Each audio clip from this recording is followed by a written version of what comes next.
My wife texted me from the airport while I was stirring sugar into my coffee. The message was almost cheerful.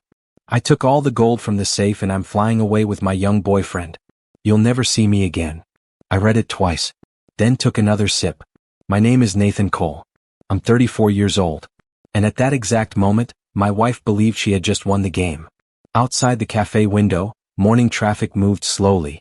Ordinary people living ordinary mornings.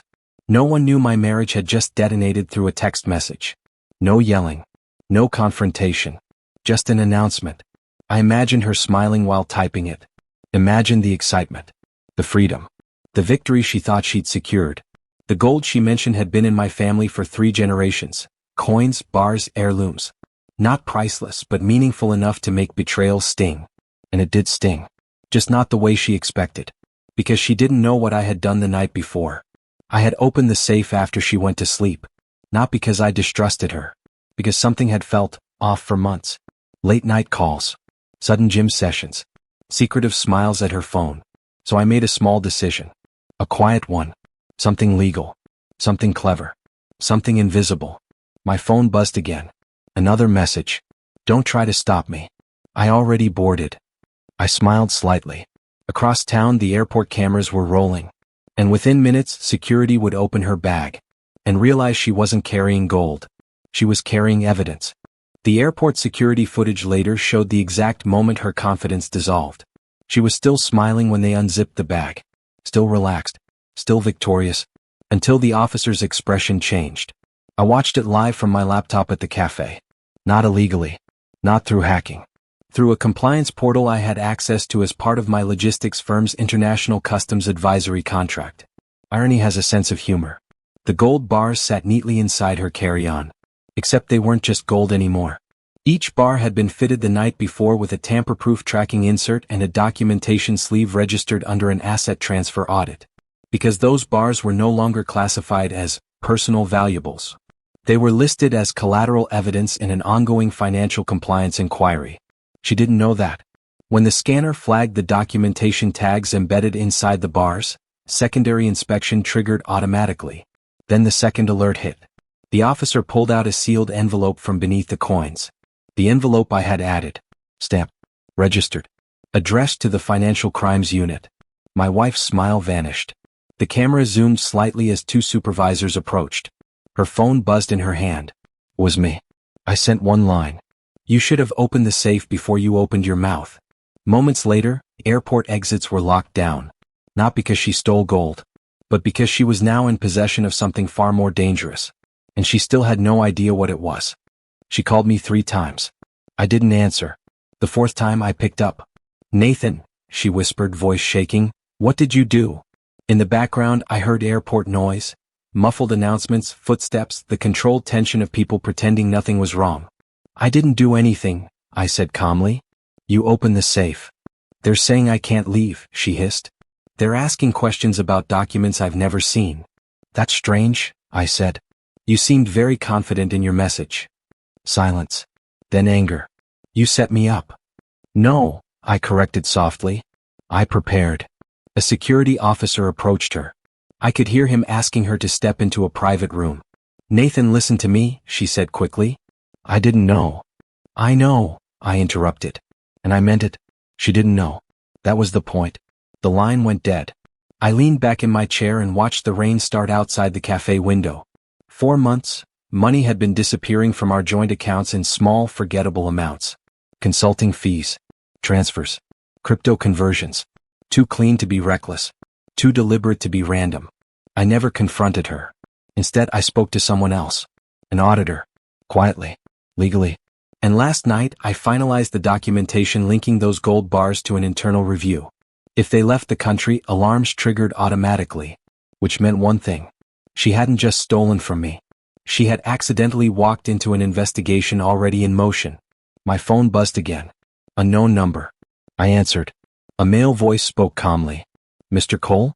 This is Officer Ramirez from Airport Security. Pause. Your wife says you'll want to hear this in person. I stood up slowly. Because suddenly, this wasn't going exactly the way I had planned. The airport interview room was colder than I expected. White walls. 1 table. 2 chairs. My wife, Eliza, sat on one side, eyes red but dry. No tears, just calculation trying to survive panic. Officer Ramirez placed a file in front of me. Your property triggered a financial compliance alert, he said. Normally this would be straightforward. He tapped the folder. But there's a complication. I looked at Eliza. She wouldn't meet my eyes. What complication? I asked. Ramirez slid a photograph across the table. A printed screenshot from a banking portal. Large transfer. 7 figures. Authorized last week. From one of my company accounts. My name stamped as approval. That wasn't me, I said immediately. That's what your wife says, he replied calmly. I turned to her slowly. You told them I did this? Her voice cracked. I didn't know about the transfer, Nathan. They think I'm part of it. I frowned. That wasn't supposed to happen. The gold bars were meant to stop her from running, not pull me into anything. Ramirez folded his hands. Mr. Cole, the paperwork in her bag connects those assets to an active investigation involving unauthorized corporate transfers. My stomach tightened. Someone had moved money. Using my authorization. And now the gold, my safeguard, linked us both to it. Eliza finally looked at me. Fear real and raw.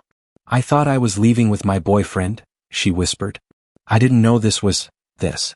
My mind started reordering everything. The missing money. Her sudden confidence. The timing. The safe. Maybe she wasn't the architect. Maybe she was just the distraction. Ramirez's voice interrupted my thoughts. There's someone else we need to talk about, he said. He turned the file toward me. A name highlighted in yellow. My business partner. Ryan Hale. And suddenly the betrayal felt much bigger than marriage. Ryan Hale had been in my life longer than my wife. We built the company from a one-room office and a shared credit card. He handled expansion. I handled operations. He negotiated. I secured. We trusted each other with everything, including access. 7.4 million, Officer Ramirez said evenly. Moved in structured transfers over 9 months. All approved under your credentials. That's impossible, I said. Ryan didn't have my private authentication key. Only I did. Unless... I turned to Eliza slowly. When did you first meet him? Her expression shifted. Not guilt. Memory. At the charity gala, she said quietly. 8 months ago. The same month the transfers began. Ryan had introduced her to investors that night. Flattered her. Asked her opinion about strategy. Made her feel seen. Exactly the way young men do when they want something. You thought you were running away with your boyfriend? I said carefully. She swallowed. I thought he was helping me leave you. The room went silent. Officer Ramirez leaned back slightly. Mr. Hale left the country this morning, he said. Private charter. Before your wife was detained. Of course he did. Eliza was never the mastermind. She was the leverage. Ryan had needed access to my home. My schedule. My digital habits. She gave him all of it willingly. Check the metadata on the authorization logs, I said calmly. You'll find approvals made from my home network, when I wasn't home. Ramirez's eyes sharpened. Do you have proof? I nodded once. Yes. Because the same paranoia that made me prepare the gold, made me install something else months ago. Network tracking. Silent. Invisible. My wife looked at me differently now. Not angry. Not victorious. Just realizing something. You knew, she whispered. No, I replied. I suspected. And now the person who thought he outplayed us both was somewhere over the Atlantic. Smiling. Until he realized something very important. He never took the gold. And the gold wasn't the only thing I secured. By the time we left the airport interview room, the story had shifted. Not public yet. But internally everything had moved. Officer Ramirez didn't treat Eliza like a fugitive anymore. He treated her like a witness. Ryan had accessed my credentials remotely through a mirrored device. A clone authorized the night of that charity gala. The same evening he insisted on helping Eliza fix the Wi-Fi glitch in our house. He wasn't flirting. He was installing. The network logs I'd quietly archived showed dual authentication attempts from my home IP while I was in Chicago on a business trip. Timestamps. MAC addresses. Device fingerprint. Coalproof. Ramirez nodded slowly as he reviewed it. This changes jurisdiction, he said. Eliza sat beside me silent. Her boyfriend wasn't her escape. He was her handler. I thought he loved me, she said under her breath. No, I replied evenly. He loved access. The 7.4 million wasn't random either. It had been siphoned through shell vendors Ryan himself recommended during expansion. He didn't need my gold. He needed my signature. And when I started quietly reviewing internal discrepancies last month, he accelerated. Convince Eliza to run. Trigger chaos. Let the missing money look like marital betrayal. Distraction buys time. Except he made one mistake. He assumed I'd react emotionally. He assumed I'd chase my wife. Instead, I audited. My phone buzzed. Encrypted email notification. Ryan's offshore account had just been flagged. Automatic freeze request triggered. By me. 3 days ago. Eliza looked at me slowly. You already knew, she whispered. I held her gaze. I always close exits before I open doors. Ryan called me at 2:13 a.m. International number. Signal delay. I answered without speaking. You're smarter than I gave you credit for, he said lightly, like we were discussing quarterly numbers instead of betrayal. You're sloppy, I replied. A quiet laugh. I'm already gone, Nathan. Not financially. Silence. He understood. The account freeze had hit. He exhaled slowly. You used her, I said. No, he corrected. I gave her what you stopped giving her. Attention. That landed harder than I expected. Because it wasn't entirely false. I built this company with you, I said. And you tried to bury me with it. I built it too, he snapped suddenly. But you were always the face. The genius. The safe choice. I was the shadow. There it was. Not greed. Resentment. He thought he deserved my life. You framed her, I said quietly. She volunteered, he replied. People see what they want to see. The line went quiet. Then his voice lowered. Tell me something, Nathan. When you put those documents in the safe, did you know she'd take them? I didn't answer. Because yes, I suspected. And maybe that made me colder than I wanted to admit. You win, he said finally. But she'll never trust you again. The call ended. I sat in the dark kitchen alone. Eliza was asleep in the guest room. Airport detention released her under cooperation status. My phone buzzed again. Email from my legal team. Ryan Hale detained during transfer connection in Madrid. Asset seizure request approved. Game over. Except it didn't feel like victory. Because as I stared at the quiet house, I realized something uncomfortable. I had protected everything. My company. My money. My legacy. Everything except my marriage. Ryan was extradited 2 months later. The investigation spread quietly through financial circles. Shell vendors, forged approvals, manipulated access logs. People called me lucky. I didn't feel lucky. I felt tired. The company survived. Investors praised my strategic foresight. News articles framed me as the calm executive who uncovered internal fraud before it collapsed everything.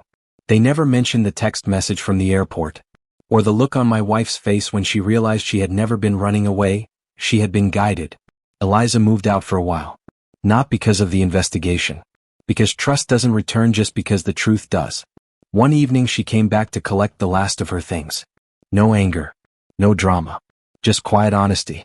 You planned for me to take the gold, she said softly. I planned for the safe to be opened, I answered. She nodded slowly. That's not the same thing. She was right. We stood in the doorway like two people learning each other for the first time. I wasn't trying to destroy you, I said. I know, she replied. You just don't leave anything to chance. After she left, the house felt bigger, quieter, safer, and emptier. The gold stayed in the safe. The investigation closed. Ryan disappeared into courtrooms and consequences. Life returned to normal. But sometimes, late at night, I think about that message from the airport. About how easily she believed she could leave me, and how easily I prepared for her to try. People think survival is about winning. It isn't.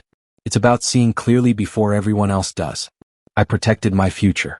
I protected my company. And in the process, I learned the hardest truth of all. The biggest betrayal isn't when someone tries to leave you. It's when you quietly expect them to.